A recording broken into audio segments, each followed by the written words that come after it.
Ni pendo la namna gani alilotupa Bwana tuitwe wana? Ni jambo ambalo tumelificha na hatujataka kuliingia ndani, juu ya pendo tulilonalo kwa Kristo Yesu. Lakini siku ya leo nataka nikufundishe jambo hili, ukuu wa pendo hilo na tumaini tulilonalo katika Yesu Kristo. Kichwa cha somo, andika tumaini tulilonalo katika Yesu Kristo. Kabla tujaendelea, ni kama mara ya kwanza unatufuatilia katika channel hii, bonyeza alama ya kengele, subscribe, kisha share video zetu mtandaoni, na utakuwa unatufuatilia kila tutakapokuwa mtandaoni na unapata taarifa zetu. Yes. Ni Biblia katika kitabu cha Yohana sura ya 3. Yohana wa kwanza sura ya 3 na mstari kuanzia wa 3 na 4. Napenda sana kusoma mstari wa 3. Kila mwenye matumaini haya katika yeye hujitakasa kama yeye alivyo mtakatifu.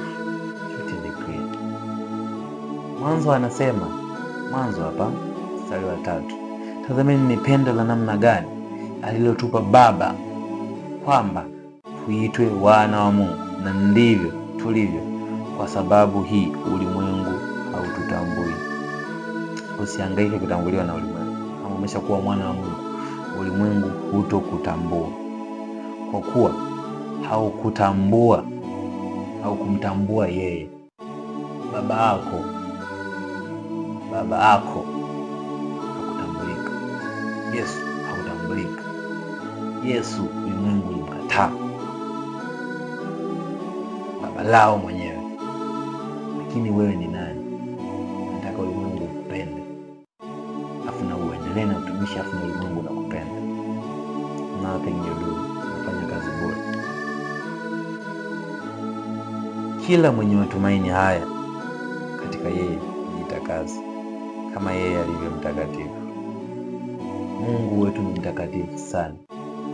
Mungu wetu ni mtakatifu mno, na nguvu ya utakatifu huo ipo ndani yetu ikiwa tutamtumaini yeye kwa kigezo kimoja tu,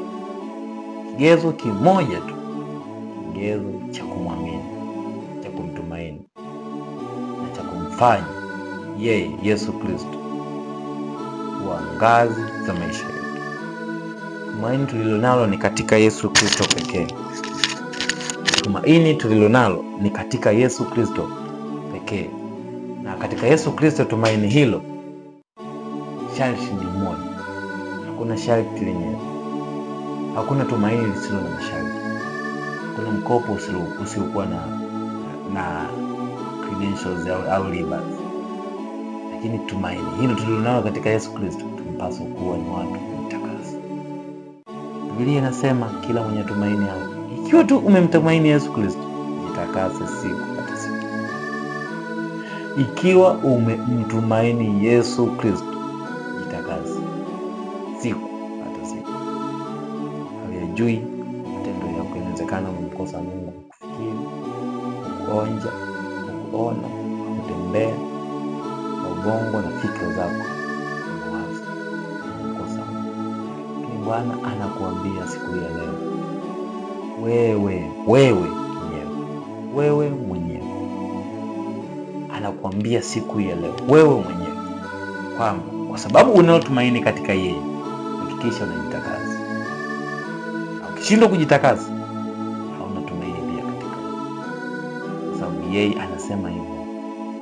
Kristo mwenyewe anasema hivyo, aliye na tumaini katika Bwana jitakasa kama yeye alivyo mtakatifu. Basi nasi tuwe watakatifu, basi nanyi iweni watakatifu. Nalipenda sana neno la Mungu. Mungu akubariki sana. Mungu akubariki sana. Mungu akubariki mno. Tumaini ulilonalo katika Kristo, sharti lake ni moja tu, jitakase. Kama wewe mwenyewe unavyoweza kumpa mtu masharti, kumpa mtu masharti baada ya kumkabidhi kitu chako, baada ya kumwelezea vitu vyako, ukampa masharti yako, hayo masharti, hayo maelekezo, hizo taarifa zisipokuwa na kigezo cha uthibitisho, au zisipokuwa na uthibitisho kutoka let's say sehemu fulani, zisipokuwa na uthibitisho, zisipokuwa na muhuri, taarifa hizo haziwezi zikawa zina ukamilifu. Ndio maana maneno ya Mungu yanagonga muhuri katika kitabu hiki kwamba kila mwenye matumaini katika Yesu Kristo anajitakasa. Anafanya nini? Anajitakasa kama yeye Mungu alivyo mtakatifu. Basi nasi tuwe watakatifu. Namshukuru Mungu kwa ajili ya neno, lakini kama ndipo unatufuatilia siku ya kwanza, kukumbusha bonyeza alama ya kengele, subscribe, kisha share video hii kwa rafiki na ndugu jamaa ambao wanaweza kuwa watabarikiwa pia kwa video hii. Moja kwa moja nikutakia wakati mwema na siku njema. Endelea kutufuatilia pamoja katika mitandao ya kijamii. Jina la NG Video Production. Ulikuwa nami siku hii ya leo, Mwalimu Adili Meshack Mendamenda. Nikutakia saa mwema na Mungu akutunze. Asante mtakatifu kwa ajili ya neno lako takatifu la siku hii ya leo. Nibariki na unitakase kupitia damu na jina lako Yesu mtakatifu. Tunashukuru tukiomba. Amen.